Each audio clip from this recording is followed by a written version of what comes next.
You can't claim that acts of service is your love language if you're complaining while doing it. Hello, my name is Okasa, and I am currently making my own little web of content. And today we'll be discussing love and labor, labor and love. So the inspiration for this video is slightly the conversation going on about free labor and fandom, but mostly my personal experience as someone who used to claim, I don't think I'm going to claim it anymore, that my love language was giving acts of services. Now, this is a lesson that I learned the hard way and I'm technically still learning.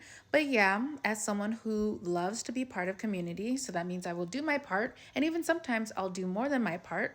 I really hate being asked to do more. Because what I'm hearing is that what I gave you was not enough and therefore I should have gave you more. So what I'm hearing is you're ungrateful. And I guess it's technically childish, but I am no one's mother, so I get to be a child. I brought it up in my last post on TikTok where I was just like, yes, as the oldest daughter and a Cancer stellium, my mom just pissed me off this Mercury retrograde by asking me to mop. But yeah, it did. And I do think that it's important to bring up the Cancer stellium because actually it's rooted in my Cancer Mars. My action, my motive, what drives me to do stuff, it's very emotional. It's very home rooted. I also know that Cancer Mars is another manipulative placement, and we'll get to that. But really, I want to hone in on Cancer. Cancer, you know, the water sign, the emotional sign, the home sign, the astrological mother. Yeah, when I said I'm no one's mother, well, as a Cancer stellium, the world seems to think I am one. And now that I'm talking about acts of services and mothers, women, but specifically mothers, give so much. They give and they give and they give. They give so much invisible labor. And it's not that people don't love their mothers. It's not that people aren't grateful for their mothers, but they do take a lot of their labor for granted. They have to cook, they have to clean, they have to bathe the babies. They have to make the home feel like a home. And now in this modern age, women go out and work and then they come home and they do more. And for whatever reason, there are some homes that have not picked up the memo. If a woman has to go out and bring the money that is a traditional male job, then the husband also needs to pick up a non-traditional job of making the home feel like a home. But somehow the mother is still doing all that and she's making the money. So she has no time for herself. She gives, and it's still not enough. Because yeah, you give and you give and you give, and your kid might still need or want more.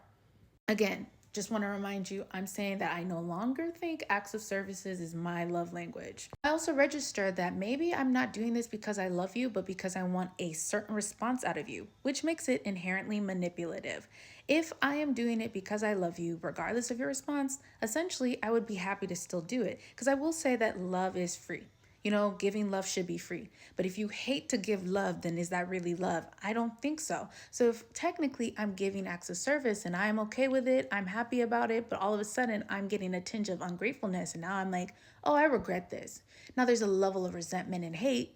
Did I actually love doing this? Probably not. What I will say is the way that I'm trying to navigate it now is that I'm trying to convince myself that regardless of the response, I wanted to do it, so I did it. I felt like doing it, so I did it, regardless of the response.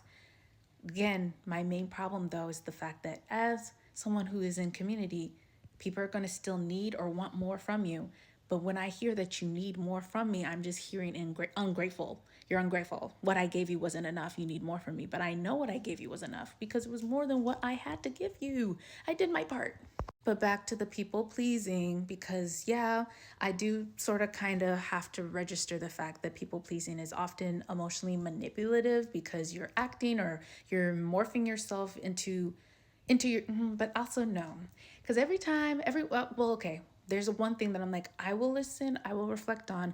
I do silent treatment. If I get pissed off, I actually don't know what else I can tell you because why did you piss me off to begin with? So now I'm going mute. But I've literally heard someone, it was a YouTuber. She said, oh, like silent treatment is borderline emotional abuse. Okay, whatever. But no, the thing that I'm not gonna fight back on is like people pleasing. Oh, that's a manipulative. I think in general, if you're interacting with people, if you're in community with people, you will learn that certain actions get a certain response out of people. So yeah, if you do want a certain response out of people, then you act a certain type of way. That feels like natural law. That, oh, but I guess maybe it's like, oh, you're not being authentic to yourself. I think it's not a matter of self. It's a matter of community. Okay, it's manipulative. Fine. But I guess I need to get this back to the conversation about fandom. Honestly, this is more so a conversation that I have to have when I discuss how The relationship between fan and celebrity really does mirror closer to religion. There's a degree of separation. So yeah, in a lot of ways, unless they directly asked you to do something, you did that of your own volition. And in the same way how I was just talking about how like you when you act a certain way to get a certain response out of people, you're not in community with them for you to know how they would actually respond to your behavior, and they are also not in community with you for them to know how you would respond to behavior.